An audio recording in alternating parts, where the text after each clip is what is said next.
The following presentation is brought to you by the Realm Network.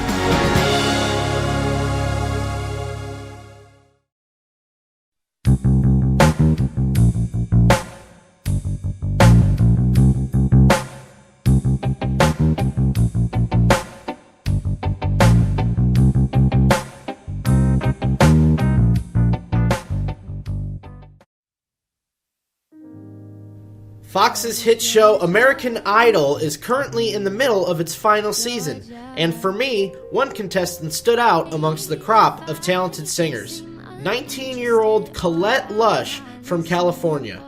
Colette was kind enough to join me on today's episode to discuss her idol journey and what lies ahead for her in the future.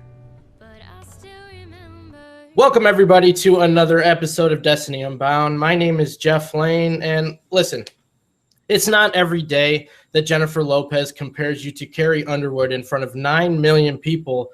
But for my guest, that actually happened. Colette Lush made it all the way to the final judgment on the final season of American Idol, and she joins me today. Colette, thank you for joining the show, and it's an honor to have you on here. How you doing? I'm great. Thank you. Thank you for having me. Before we get into American Idol and what you're going to be doing now, I kind of want to get into you personally. You mentioned on the show that you were a nanny and you gave voice lessons. What's that like being a nanny? It's a lot of patience sometimes. I mean, my kids were really cool, but it's a lot of like waiting in car lines and trying to figure out what they want to eat and just being patient. What age groups of kids were you dealing with? One was 10 and the other was 12. Did they behave well, or were they brats, or what? No, they were actually really, really well behaved. So it was actually a pretty easy job. And pretty much it was just like hanging out with them, watching movies, and then driving them to school. So does that make you more inclined to want to have your own children, or kind of stay away from that? It's actually funny because before I got the nannying job, I wasn't really ever planning on having kids. But I actually want to have kids now. After awesome. As far as giving voice lessons, is that something you do on your own, where people just come to you and you help them individually, or do you like teach classes or work for somebody else? I work for my voice coach, and she has a little artist development center, and I go there and I teach a few a week. Or I teach a few days a week. That's what I meant.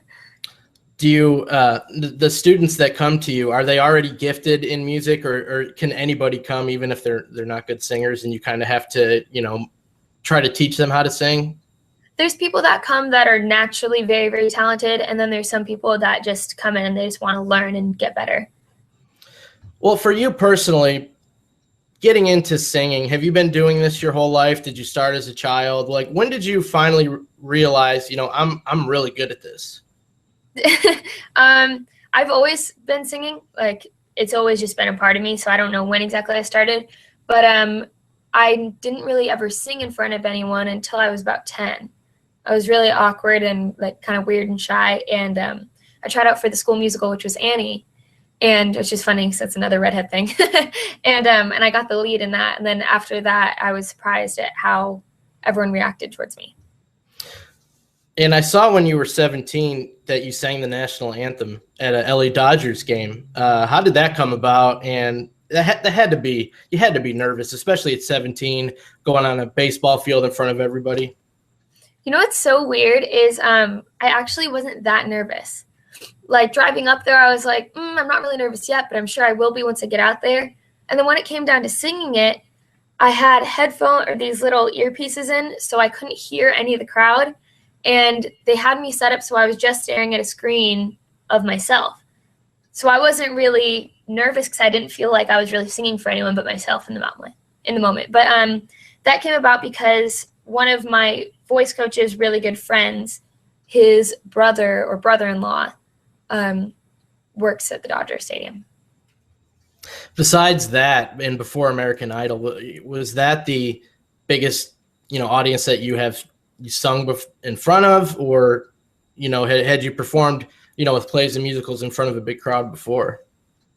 I'd done a few musicals, and I'd sang at like at school and things like that where there were big crowds, but that was definitely the biggest crowd. I have a question for you. You mentioned on American Idol that redheads are going to be extinct by 2030. So explain that. How is that going to happen? Why do they think redheads are going to be extinct? Okay. Okay.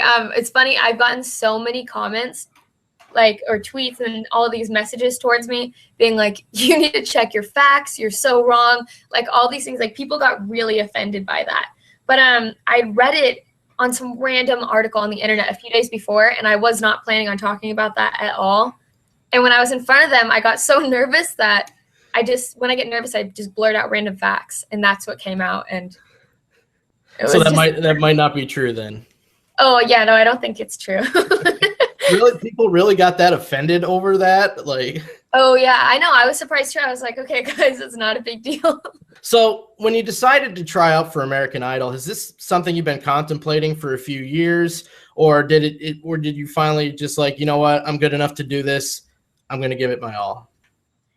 When I was little, I've been watching it since the very first season, and I always wanted to be up on the show and up on the stage and whatever, and I wasn't planning on doing it for a certain amount of years because I tried out a few times before, but I'd never gotten past like the very first round in the cattle call auditions where they have like thousands and thousands, and so I wasn't really going to do it. And then it was the last season, so I was kind of thinking it's my last chance. I might as well just go for it.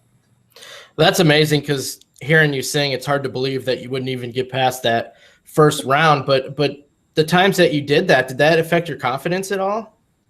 Definitely. I mean, even now, I appreciate everyone's compliments, and people come up to me and they're like, "You're so amazing" and things like that. But I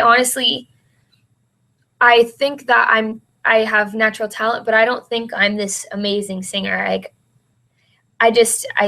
it's just what I've always done, so I don't really hear what's so special about me, but people seem to get excited about it. Now, when you say cattle call, is that, for those of us that have never tried out and just know from TV, is that the round where they show everybody in line in front of the tables in the big arenas? Yes, that is. And they showed a few clips of it where they had like past idols this season watching, and they would just come up in the lines one by one. There's about, I could be wrong, but there's about 5 or 6 rounds or something like that before you get to the actual judges. So what is that like? I mean, how long did that take for those 5 or 6 rounds before you actually got to the, what we saw on TV where you're in front of the judges? I believe the first audition was in June or July. And then my audition in front of the judges wasn't until, then you go to executive producers. That was in August. And then my audition in front of the judges was October. Wow. That's got to be stressful waiting all that time. You're so anxious because you just want to get out there and do it. So did you sing the same song for all of those auditions leading up to the ones with the judges, or did you switch it up? I actually sang I'd Rather Go Blind by Etta James. And then they'd wanted me to sing that again for my judge audition. But I wanted to do something that I wasn't as comfortable with, so I chose the Jackson 5 song. Well, obviously, that was a good decision. For doing a song when it airs on TV, what's the process? Because I'm sure the producers have to get that cleared by the record company. Were you worried that maybe the song you wanted to sing, they wouldn't allow you to sing? Well, after the executive producers, they send out a list of cleared songs.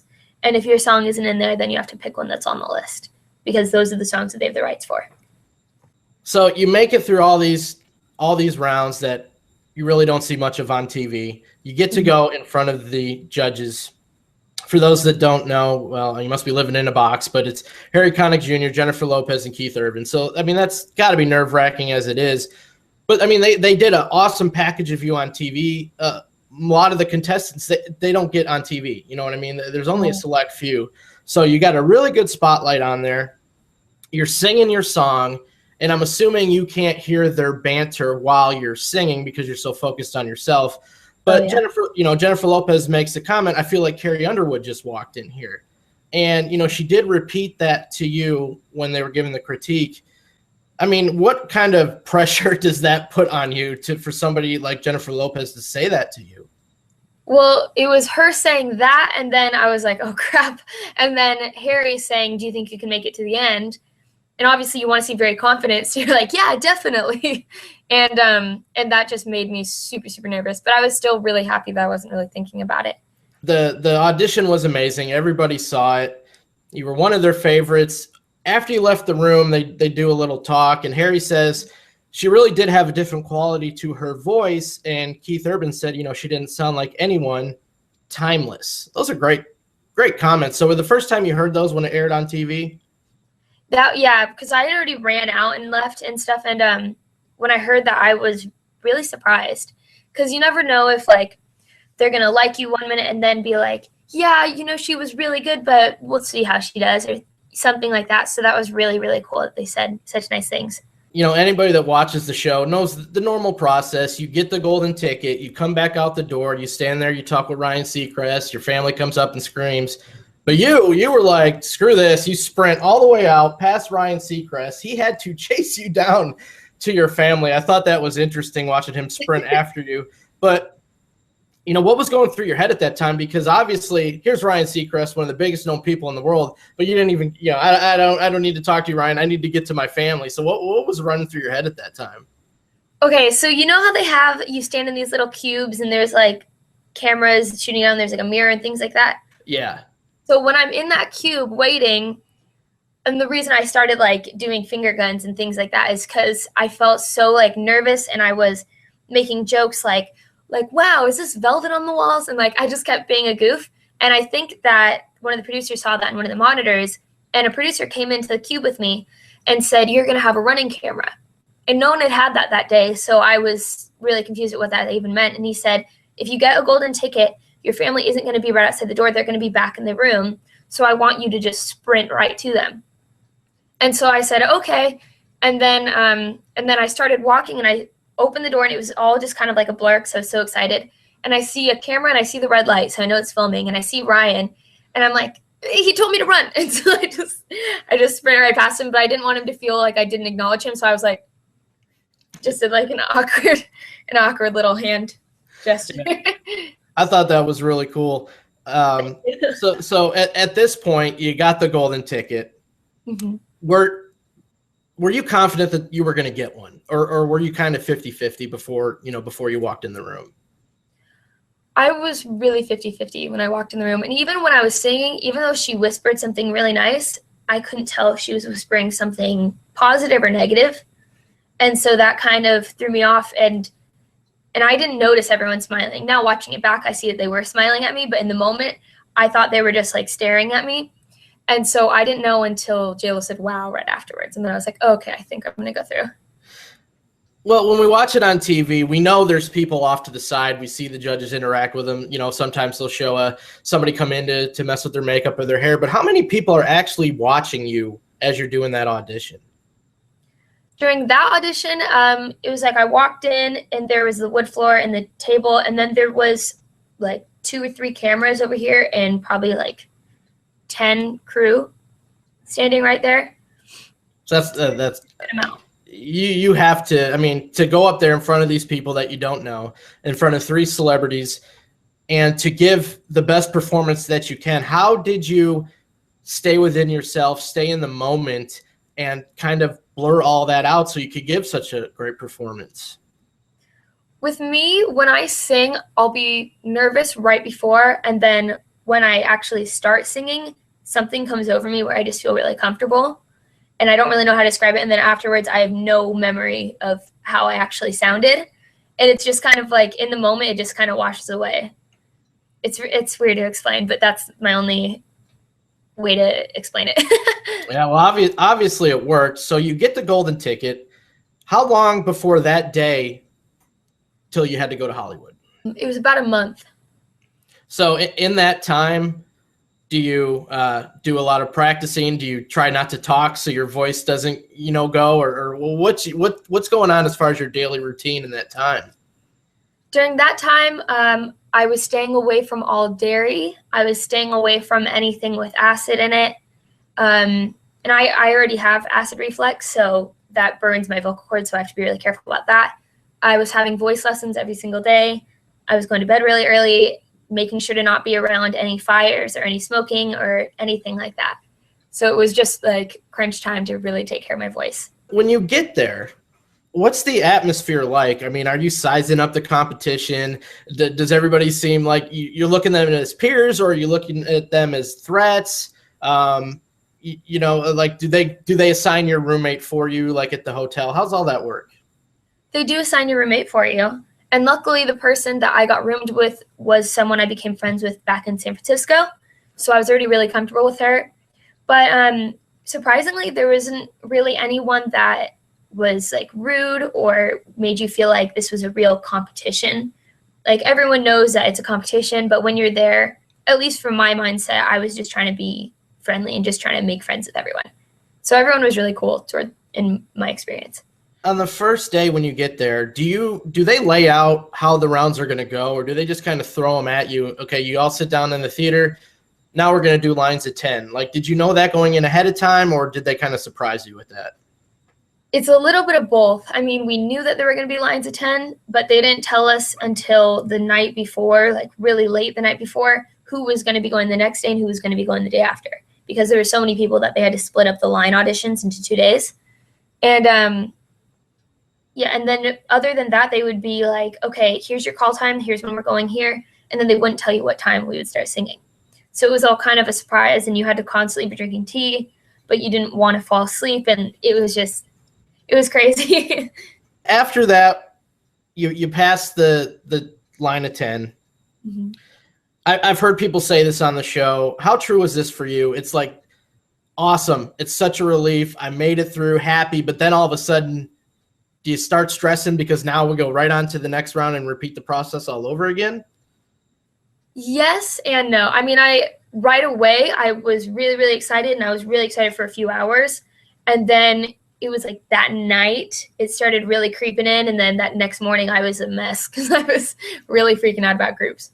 When you're choosing a group, it looks like on TV that they just say, okay, go find your partners. Is that how it was for you? Like, or did you have an idea beforehand? Did you meet the girls that you ended up being in a group with and just decide, hey, when we do the groups, let's be a group? Or was it kind of, okay, go, and you had to scramble to find somebody? We had a day where we weren't doing anything because the other group of lines were going. And then we went to the Hollywood sign that day. So we went straight from the Hollywood sign back to the hotel. We sat down in the theater, and they put us on the stage. And I thought that we weren't going to like do the group part until like midnight or something, because that was a rumor that was going around. And they get us on stage, and they go, all right, you're going to pick out your groups. And me and two other girls that I'd become really good friends with, they said, hey, no matter what, like we all get along really well. There's not going to be drama with us. We sound good together. Let's be in a group. We just need to find a fourth person. And finding the fourth person, because we were like scoping everyone out throughout the day. We're like, we don't want anyone that's going to try to steal the show from all of us. We don't want someone that's going to be, too quiet and not vibe well with us. And then when we were on stage, they said, you can have 3 or 4. And so we were like, oh, let's just stay the 3 of us. And then we were pretty set right when they said go. Did anybody try to become a fourth and you had to turn them away?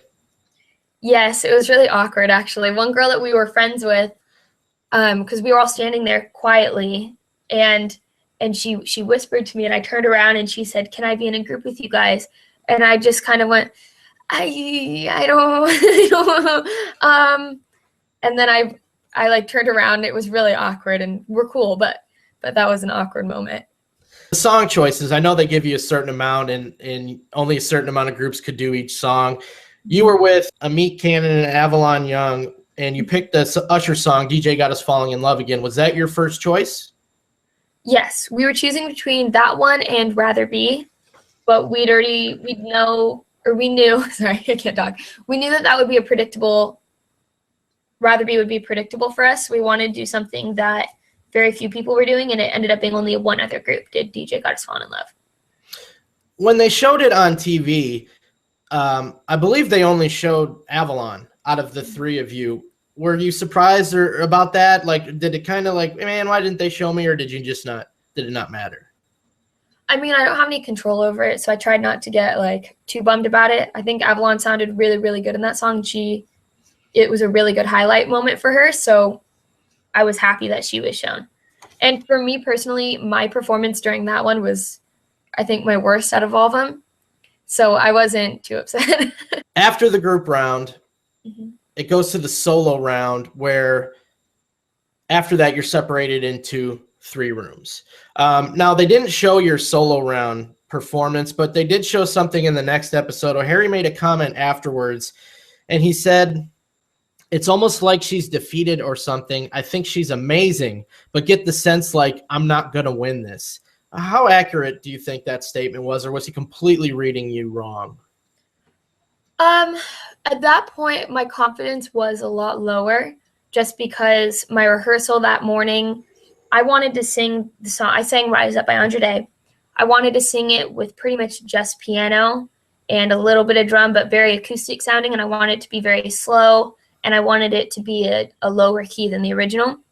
And you only get 1 run through in rehearsal, and they played it full band, up tempo, and they played it in a higher key. And so I was very like, oh no, they're not gonna play this right, and I'm gonna go home because I can't sing it in this key. And when I went out there, they played it in the correct key, but it was still up tempo and full band. So I kind of just rolled with it, but that's probably what he was talking about, because I was a little bit thrown off. So at this point, I mean, you made it through that round too. And in his comment, he gets the sense like you're thinking, I'm not going to win this. What were you thinking at this time in the competition? Because you've made so many cuts, so many people are gone. Are you thinking, man, I really got a chance to win this thing? I was, but I was also like, I need a performance that's going to blow them away, or else I'm going to go home. But I thought it was still a possibility, but I knew that there was something really big that I'd have to do to get there. So now after this, there's really no feedback from the judges. They put you in the 3 rooms. 2 of the rooms stay. 1 of the rooms goes home. I want you to explain your thoughts while you're in the room, because if it was me, what I would be doing is I'm looking at everybody else in the room to say, looking who else is in here with me to make the decision. Do I think I'm safe or not? Did that ever cross your mind, or were you just fully thinking about yourself and how you did at that moment? That's exactly what I was thinking, actually. When they were calling the names, I heard a few people's names where I was like, oh, whoever's in their room, like they're all going through, totally going through. And then they called my name for that group, and I was like, oh sweet, oh sweet. But you never really know, so you can't be too confident. So I was still nervous sitting in there, but I felt pretty good about it just because of the people that were in there. How long did they keep you in that room? Probably half an hour. That's not bad. It's not that bad. Yeah. Could you hear the other room's reaction, or were the walls soundproof?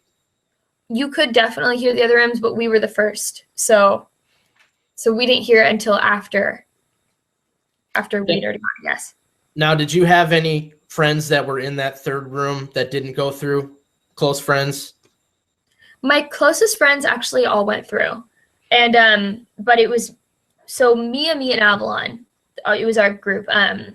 We are actually really, really close friends. And so me and Amit were in the 1st room, and then Avalon was in the 3rd room. So we were like sitting there just praying and hoping that Avalon was going to get through whatever room she was in. And then when we found out that she did make it, it was all of our close friends in that same room. So it was really, really, really good. From there, it goes to the showcase. You're down to 51, top 51, thousands and thousands and thousands of people try out to this. You make the top 51. How much time from that day in the rooms till you have to perform in front of this crowd did you have to get your song right? We got the yeses for the solo round, or for all of Hollywood Week, and then we went home for 10 days, and then we came back and we rehearsed for a week. And but we didn't get that much rehearsal time. It would be like we'd all be at a studio, and we'd go in and have 1 or 2 run-throughs, and that would be it. You chose Like I'm Gonna Lose You by Meghan Trainor, was that your choice, or did you have to pick that from a list of songs, and why this one? Well, that's actually like my biggest regret, I think, out of the whole time I was on it. I had wanted to do I'd Rather Go Blind by Etta James, because I felt like I'd been doing a lot of really modern songs, and I love old soul. And so I wanted to go back to that vibe that I had at my first audition. And I mean, Jackson 5's a little newer than Etta James, but you know what I mean. Right. And on Thanksgiving, because we were home during those 10 days on Thanksgiving, and I got a call from one of the producers, and talked to him for an hour. And he was convincing me to not do that song. He didn't want me to do that song because they'd already heard it. They wanted me to do a modern song, and that there was going to be younger crowds, that it would be more appealing. And at the end of the day, it was my choice. But I wish that I had said, whatever, I'm still going to do my song. Did the crowd come into play in your performance? Did it affect you at all? Did it make you nervous? Did you feed off of it? What was your mental state because of the crowd? I loved having the crowd there. I personally feel a lot more comfortable performing in front of a large amount of people than the 3 judges. Just because you can look around and not really have to connect with like one person specifically. And they had really good energy. They were super supportive. They were clapping and like screaming for me. It was really great, actually. I saw the performance. I thought it was good enough, to go through, but obviously not everybody can. Mm-hmm. But before you know your fate, we've all seen it on TV. Anybody that's watched the show, you got to take that long walk down to the judges. What are you thinking that time? Did it seem like a long walk, or did it just blow by and you couldn't wait to sit down? Oh, it was such a long walk. It was such a long walk. And the person that had gone right before me, because you're standing behind a curtain before you walk down there, he had made it. And he like shook my hand, and he was like, "You're going to do it. You're going to get through whatever." And I was like, I'm so nervous now. Because and so I knew what it looked like to be like excited to go through. And so I just had in my mind, oh my gosh, I really hope I get there. And I start walking down, and I'm like, actually my first thought was, wow, the lighting in here is really cool, because the light was going straight up and kind of looked like a wall. And I was like, don't trip, try to look them in the eyes, don't show how nervous you are, and trying to just look confident and comfortable. And then I sat down, and I was like, oh no. As they start to talk, do you get the feeling where this decision is going? You know what I mean? Like, did you kind of, when the words start coming out of their mouths, are you like, man, like I can tell they're not sending me through? I could, just because, and if you watch how they deliver the good news, they always start off with like making it sound negative and making it sound like they're going home. And so when they started talking, there was a little bit more talking than it was actually shown. But they started off by saying really, really nice things, how I stood out at the first audition, how they love my voice and my personality and all this stuff. And that's when I was like, oh, this is not going to go well. And then they said no, and it was kind of like a, wow. My heart kind of dropped. Yeah, I mean, you got a huge feature on this episode. They a big spotlight. I thought that was cool. But the comments that we saw on TV anyway, Harry Connick said, it was one of the best auditions by a long shot. It was incredible. And something happened along the way. Something happens on stage where it's slightly removed from connecting with us. With him saying that to you, do you feel like is that true? Do you think you disconnected somehow with them? I'm sure I did a little bit. I feel like my nerves kind of got the best of me in some situations. And on top of it, I wasn't 100% connected because I wasn't picking the songs that I really connect with. And that's not anyone's fault. That's just the way it goes. Yeah. I mean, I think I definitely could have done better. And there was definitely a disconnect in my last performance. And then Keith says, you got a beautiful voice. These moments are about what you make of it, taking the experience and really doing something with it. Unfortunately, you're not in the top 24 this year. When you hear those words, what is the first thought that comes through your head? Raw thought. It was, well, I mean, in the sentence, I was like, okay, well, this is me going home. But by him saying, you got to make the best of it, I'm a huge believer in everything happens for a reason. So I was saying, just because this is the end of this doesn't mean it's the end of me. So I don't know. I was just kind of thinking positively. And when you were walking out and they played some of these comments on TV, and one thing that J-Lo said was she's born to sing and she's beautiful. So the fact that you're still getting that like extremely positive and awesome feedback from somebody like Jennifer Lopez, even after you didn't go through, what did it mean like to hear her say that after the fact? It was really comforting, actually, just that even though I'm not on the show, that they still believe in me for a career in music. So it just made me feel really good, actually. Did you think with the performance that you gave that you would be going through at this point? No. Really? It wasn't a great performance, and afterwards I thought it was good, and I was proud of the way I performed it and how I interacted with the crowd, but I knew that it wasn't the right thing. In my opinion, you should be absolutely thrilled with yourself. I thought you did a phenomenal job on the show. Obviously, you have amazing talent, and to make it that far, top 51. Look at how many people will never ever have the ability to get there. So when you're taking all that into the consideration, 8 to 10 million people watched you. You know what I mean? 8 to 10 million people. When you think about that, and you think about how many potential fans is for you, that's gotta make it like kill the pain a little bit from getting eliminated, doesn't it?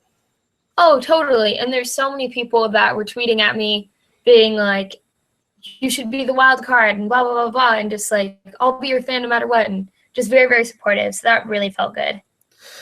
Rating yourself on how you feel on how you did. I mean, are you satisfied with that journey you had on American Idol? Is there any bit of disappointment that you didn't make it farther than you did? At the end of the day, I am happy with how I did it. I mean, I did the best I could in that moment. And I mean, it is what it is. So there's no point in me really being sad about the way I did it. I think if I could go back, I would change a few things, but everything happens for a reason. So. Yeah, you're right about that. And there's a lot of talented people that, didn't make it far on Idol and then they ended up just having amazing careers. And I'm sure they use that as motivation to get better. So anything you do at this point on, is this just pure motivation for you? Oh, definitely. Definitely. Since I've come home from Idol, I've been working on music nonstop. And I mean, a lot of people watch you, like we said, 8 to 10 million each episode. American Idol had tweeted out the video clip of your audition, and Carrie Underwood responded, so good. You know what I mean? And that's gotta, make you realize how many important people watch the show. You made an effect on Carrie Underwood. She didn't tweet everybody's performances, you know what I mean? Only a few, and she picked out yours. So how did that feel? That was really, really cool, actually, and especially because I got compared to her. So that was like, oh, wow, she actually doesn't disagree with that too much. I also got posted on Jesse McCartney's Snapchat story. Oh, awesome. No, I didn't know that. Yeah, and it was the only one he posted that night or the only contestant. And he goes, just turned on American Idol, and she's great or something like that. And growing up, I was a huge fan of Jesse McCartney, so that was really cool too. Yeah, that's got to be cool. So at this point, you don't make it on to the top 24. Do you immediately have to go to the hotel pack and get out of Dodge? Or I mean, how does that work when someone's eliminated? It was pretty much like that. I mean, I barely got to say goodbye to people. I gave everyone a hug, and then I walked up, and also you were just really upset, and I was trying really hard not to cry too much on camera. And so I was just kind of overwhelmed and just wanted to get out of there. And so the theater was connected to the hotel we were staying at. So I went straight up to my room, packed, and then got right on the road. With that over, what it's going to do for you. I think a lot of people, and I'm sure you get the feedback on Twitter, are fans of you now that probably would have never heard of you up to this point in your life anyway. Mm-hmm. So going forward here, I know you do a lot of stuff on your YouTube channel, and I notice you have like a great sense of humor. Like you do these funny videos. You were reading hate tweets from people, and I thought that was funny. You did a skydiving video, which I don't know how you do that by itself, but let alone film the whole thing, and makeup videos and stuff.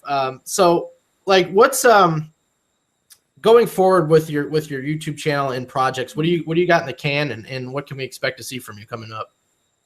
I have about 7 or 8 covers that I just have filmed and ready to post.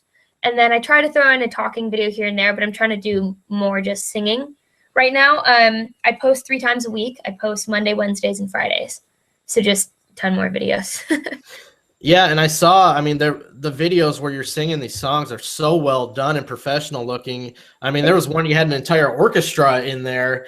How does that go about? Do people help you with this, or do you have to like get involved with the studio? How do you get all that stuff done? That was actually a man that I met that his specialty was working with orchestras. And I had this idea to take this brand new pop song by Jessie J, who I love, and turn it into like a big band production. And he knew people at the studio, and so he kind of set all that up. Do you have any plans to do your own original music? Do you like to write music, or do you just like performing? And if you ever made a record, would somebody else write the songs for you? How's that work going forward? I write a lot of songs actually, and if I do an album coming up soon, a lot of it will be with me. I like co-writing, so there'll be other people definitely on board, because I don't think I'm a hit songwriter just yet. but I want to always be involved with that. Let's say you record an album, which I think you should do, if my opinion counts for anything. I think you showed on this show how talented you are, and anybody that didn't see the show, they can go to your YouTube channel, see you singing how great you are. What genre would you put yourself into? If somebody was going to buy your CD, where would that CD fit? Do you ever listen to Booker T? No, I know Booker T. That was a wrestler, but that's about it. Booker T, he's this musician, and most of the stuff he does, he's Booker T in the MGMs. He does a lot of of the behind music, a lot of the production, and he came out with an album recently, and it was kind of R&B, kind of soul, kind of like funk, and like very little, but a little bit of pop. That's kind of how I see myself. Is I want to do R&B, but I don't want to be on the hip hop side of it. I want to be more on the soul side, but still unique in me. Would you be more of a like, for your background music? Do you like beats, studio beats, or do you like a band with instruments? Do you have a preference there? I don't have a preference. I write to both all the time, so whatever comes out of it, honestly. So going forward, have you set any goals for yourself? Like, I want to do this next, this next, in this amount of time, or are you just kind of playing it by ear right now? Most of it's playing it by ear, just because I'm a very disorganized person. But this is the year I want to really focus on performing and just getting out there a lot more.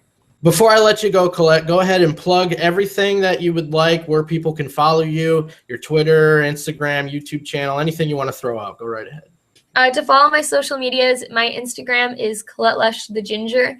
Colette is spelled with 1 L and 2 T's. My Twitter is Colette Lush Ginge. My Snapchat is Colette.Lush. My YouTube is Colette Lush. And my SoundCloud is Colette Lush with a little dash in between. Thank you for coming on the show, Colette. Yeah, I think you did a wonderful job on American Idol. I know there's bright things in your future just by looking at your talent. So good luck with everything. And again, thanks for coming on the show. Thank you so much. Thank you for having me.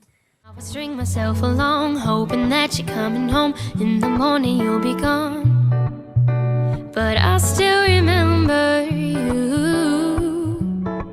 He got his own crib, got my coat bag. So Big Guy sends me this video last week, and it's from a anti-smoking commercial. that aired a lot when we were growing up. And I vividly remembered this commercial because I remember how much I was annoyed by the kid that was in the video. Well, after watching this, turns out that the actor in the video is Rob McElhenney from It's Always Sunny in Philadelphia. Hey, you. Me? Yeah. Did you ever try cigarettes? I was 14. Any reason? I guess I was trying to be cool or something. Really? Well, yeah. So you tried it because other people were doing it? Yeah, I guess. And why don't you do it anymore? A lot of reasons. Just didn't like it, you know? I don't need to smoke to, like, fit in. Hold up. We finished? After seeing this, I used my Hollywood connections to track down the unedited version of this commercial.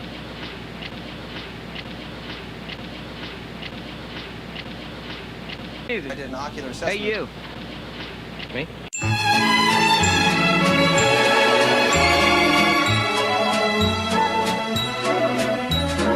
I'm sorry, do I know you, pal? Yeah. Did you ever try cigarettes? Yeah, you goddamn right. I was 14. Any reason? I hosted the shit out of that I party. guess I was trying to be cool or something. Really? Well, yeah. I look like Lorenzo Lamas, and women find it irresistible. So you tried it because other people were doing it? Yeah, I guess. Totally and completely badass. And why don't you do it anymore? This is really dicking with my Christmas spirit. A lot of reasons. Just didn't like it, you know? I don't need to smoke to, like, fit in. Hold up. I just want to bang at this point, just to get it over with. We finished? Bozo?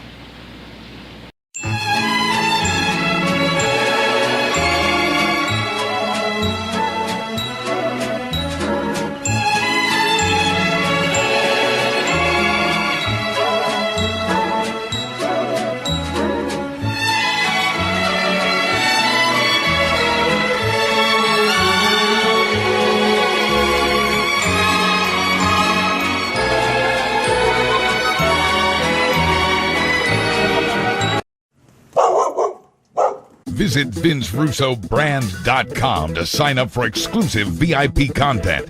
You get over 20 new video shows monthly, including Vixens Who Rule and The Swerve, where Vince Russo interviews stars in wrestling and beyond. Listen to Vince and Jeff Lane discuss weekly news and rumors and review Attitude Era Raws. Also, watch the cult hit Bucket Full of Chicken next. Go to VinceRussoBrand.com and click the red subscribe button to join now.